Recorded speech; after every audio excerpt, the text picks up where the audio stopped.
OTS est là pour tous vos besoins en matériel électronique et électroménager.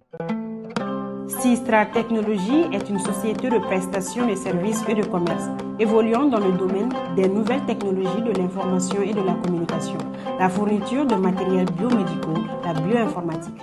ESG, École supérieure de gestion, le CNAM INTEC, spécialisée dans la formation des métiers de la comptabilité et de la gestion d'entreprise. Nous sommes à Badialan 2, immeuble ex-cinéma ABC.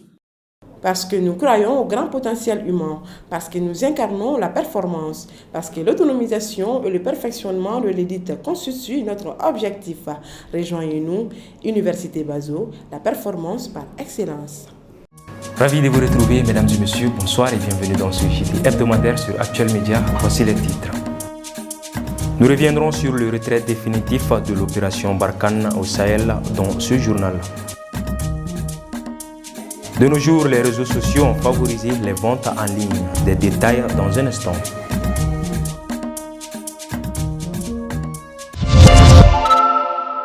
Encore une fois de plus, bienvenue dans ce JT. Comme annoncé dans les titres, le président français Emmanuel Macron a annoncé ce mercredi 8 novembre 2022, lors d'un discours, le retrait définitif de l'opération Barkhane menée par la France au Sahel depuis 9 ans. Plus de détails dans ce récit de Nana Khadija Kouni. Venue en Afrique depuis 8 ans pour combattre les terroristes au Sahel, la force française d'opération Barkhane va se retirer définitivement au Sahel. Cette annonce a été faite par le président français Emmanuel Macron lors d'un discours à Toulon, ce mercredi 8 novembre 2022. L'opération Serval devenue en 2014 Barkhane comptait 5500 militaires qui étaient déployés au Mali avant d'être dans les autres pays du Sahel. Depuis le mois de février 2022, le président français a annoncé le retrait de Barkhane au Mali suite aux tensions diplomatiques entre les deux pays. À l'instar des autres pays de la sous-région, le Mali est le premier pays qui a connu le retrait définitif des forces françaises antiterroristes à la date du 15 août 2022. Lors de son discours d'annonce du retrait définitif de Barkhane au Sahel, Emmanuel Macron a martelé que la France n'a pas à rester engagée sans limite de temps dans les opérations extérieures. Actuellement, ils sont au nombre de 3000 soldats français qui sont au Niger, Tchad et Burkina Faso qui vont se retirer dans un délai de 6 mois de façon définitive. Concernant leur situation sur le terrain, les restants soldats ne vont pas agir tout seuls, mais ils le font avec les armées nationales de façon coordonnée. Ces retraits pourraient se lier aussi avec le partenariat que les pays africains sont en train de nouer avec la Russie. Des stands tout au long de la voie bitumée, quelques étals de vendeurs de téléphones neufs et d'occasion, ainsi que des accessoires d'appareils numériques au point de rétrécir le passage. Tout se vend ici. Et oui, vous l'aurez deviné, il s'agit de Malitelda, un marché de business selon pas mal de Bamakois. Aminata Y. Koulibaly pour plus de détails. Considéré comme un marché de business par excellence, le Malitelda se situe en face de l'ancien siège de la société de téléphonie mobile Malitel, d'où il tire son nom. Ici, il y a toute une légion de vendeurs d'accessoires, de réparateurs, de troqueurs et de vendeurs de téléphones mobiles de tout genre et de toutes marques. Les usagers entrent en embouteillage, concerts de klaxons de voitures et de motos, cris, musique, vendeurs ambulants et tiraillements de jeunes commerçants de téléphones tentent tant bien que mal de se frayer un chemin. Nous voici au Malitelda. Généralement ici, nous réparons et vendons des téléphones et autres appareils numériques. Sinon, nous faisons beaucoup d'autres activités. Comme toute activité, le marché est parfois morose et parfois fructueux. Le Malitelda est devenu par extension celui des transferts, de copies de sons et de vidéos. Bref, elle est propice selon beaucoup de personnes à toutes sortes de business aux allures louches, donnant l'impression des marchés noirs au regard des opérations qui s'y déroulent. Et M. Daouda Sinayogo ne semble pas partager cet avis.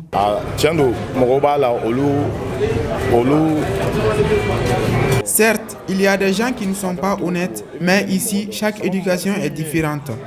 Des fois, tu peux tomber sur des bonnes personnes, des fois, non. Des fois, même tu peux trouver des commerçants qui vont t'arranger. C'est ce qui fait la beauté de cet endroit.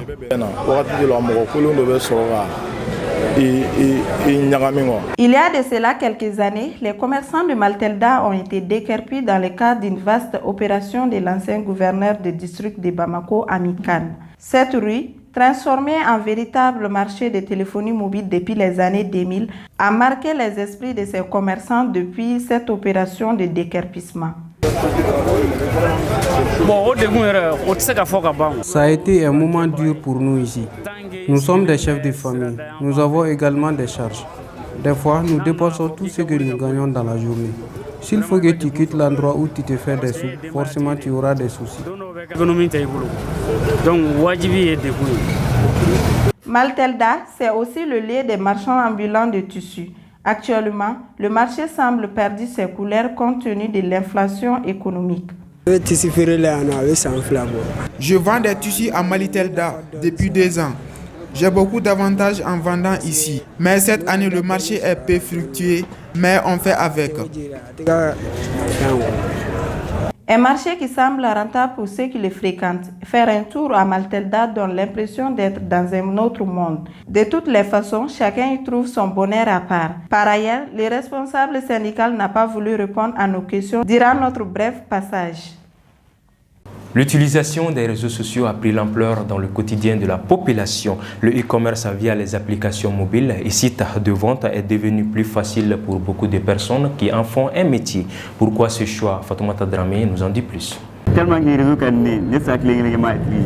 Les réseaux sociaux sont devenus incontournables pour notre génération. L'usage de ces applications mobiles est aujourd'hui indispensable pour les entreprises innovantes et modernes. Ces nouvelles technologies ont facilité l'achat et la vente des articles pour les commerçants et leur clientèle, ce qui fait que leur poids est plus qu'impressionnant tant pour les entreprises et le monde du travail que pour la société dans son ensemble.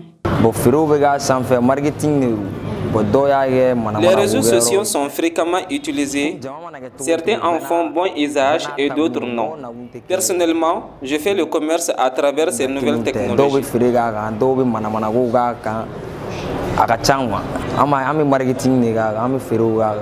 Utiliser les réseaux sociaux est identique pour beaucoup. Je m'informe via les réseaux sociaux. J'utilise TikTok, Instagram et Facebook. Les réseaux sociaux sont devenus une addiction pour moi. Il m'est impossible de faire une journée sans les utiliser. En plus de son rôle d'informer, les réseaux sociaux sont pour certains un passe-temps. Je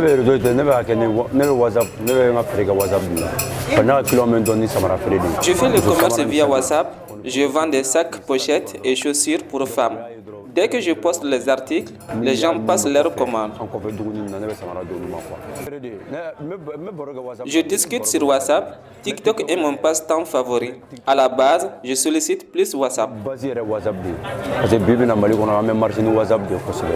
Les réseaux sociaux sont devenus une addiction dans une société où les jeunes sont attirés par le digital comme la nôtre.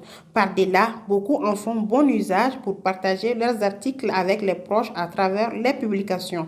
À en croire, ils sont utilisés comme des formidables outils de communication. À la veille de la saison froide, le vent devient plus frais et plus fréquent, ce qui cause souvent des maladies. Et les enfants de 0 à 5 ans sont les plus exposés. Fatoumata Sissoko s'est entretenue avec la pédiatre Dr Mariam Kanta. Suivons ensemble. La saison froide et le vent provoquent une multiplication de certains virus. Les virus, ce sont des microbes dans notre jargon. Donc ces microbes-là peuvent provoquer des infections respiratoires en cette période. C'est surtout le rhume, les angines, les otites. Souvent, ça peut même se compliquer en pneumonie. Donc ces mêmes virus-là peuvent provoquer même des gastro-entérites responsables de diarrhée chez l'enfant. En cette période, pour protéger ces enfants contre le vent, c'est d'abord aux mamans de protéger les enfants avec des habits amples, lourds, qui conservent la chaleur. Donc protéger ces enfants en mettant des bonnets sur la tête, des chaussettes aux pieds et si possible même mettre des petits gants. Donc il faut également éviter d'assécher la muqueuse nasale. Donc en mettant souvent du beurre de qualité, comme c'est ici en Afrique, ou bien mettre de l'huile goumenoulée. Parce que la tranche d'âge de 0 à 5 ans est exposée à des infections. Cette tranche-là, on a remarqué qu'il y a une certaine baisse de l'immunité. Il y a entre 0 et 5 ans qui fait que ces enfants font des infections à répétition. Également, il faut remarquer que ces enfants mettent trop souvent la main dans la bouche, des mains qui passent partout, qui ne sont pas lavées sur les poignées des portes. Donc, c'est pour ça qu'ils font des infections très souvent. C'est de protéger ces tout petits en les protégeant sur le plan vestimentaire. Ce qui est également important, ce message-là pour les tout petits qui sont dans les crèches, c'est une fois arrivés à la maison, c'est de les laver les mains, changer les habits et penser à nettoyer le nez de ces enfants par du sérum physiologique 2 fois par jour. À présent, on suit ensemble l'actualité nationale et internationale en bref et en images avec Abdoulaye Maïga. Le ministre des Affaires étrangères du Mali, Abdoulaye Diop, a reçu en audience le 10 novembre 2022 l'ambassadeur de la Russie au Mali. L'ambassadeur russe était venu remettre au ministre malien une lettre dans laquelle le président russe Vladimir Poutine invite le président de la transition Assimi Goïta à prendre part au sommet Russie-Afrique qui se tiendra en juillet 2023 à Saint-Pétersbourg en Russie. À cette occasion, il a informé la prochaine visite du ministre russe des Affaires étrangères au Mali. Les autorités judiciaires de la Guinée-Conakry ont décidé de geler les avoirs de l'ancien président Alpha Condé et 187 personnalités de son régime le jeudi 10 novembre 2022. Le 3 novembre dernier, le ministre de la Justice a ordonné aux procureurs généraux de mener des poursuites judiciaires contre ces 188 personnalités pour des faits liés à la corruption, blanchiment d'argent, enrichissement illicite, usage de fausses écritures, etc. La justice a aussi demandé à la police d'interdire aux personnes concernées de quitter le territoire national.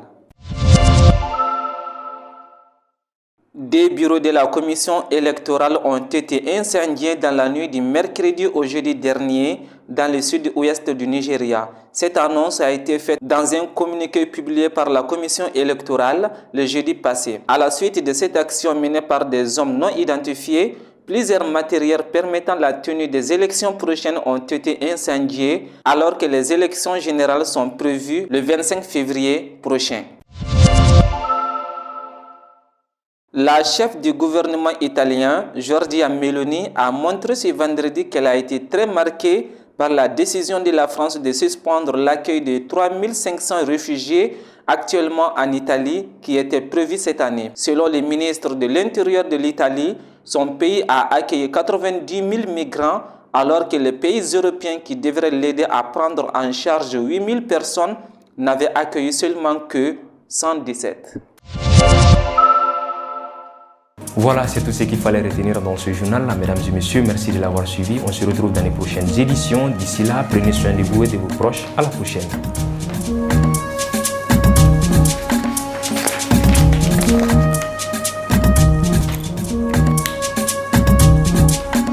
CJT vous a été présenté par ESG, École supérieure de gestion. ESG, École supérieure de gestion, le CNAM INTEC, spécialisé dans la formation des métiers de la comptabilité et de la gestion d'entreprise. Nous sommes à Badialan 2, immeuble ex-cinéma ABC.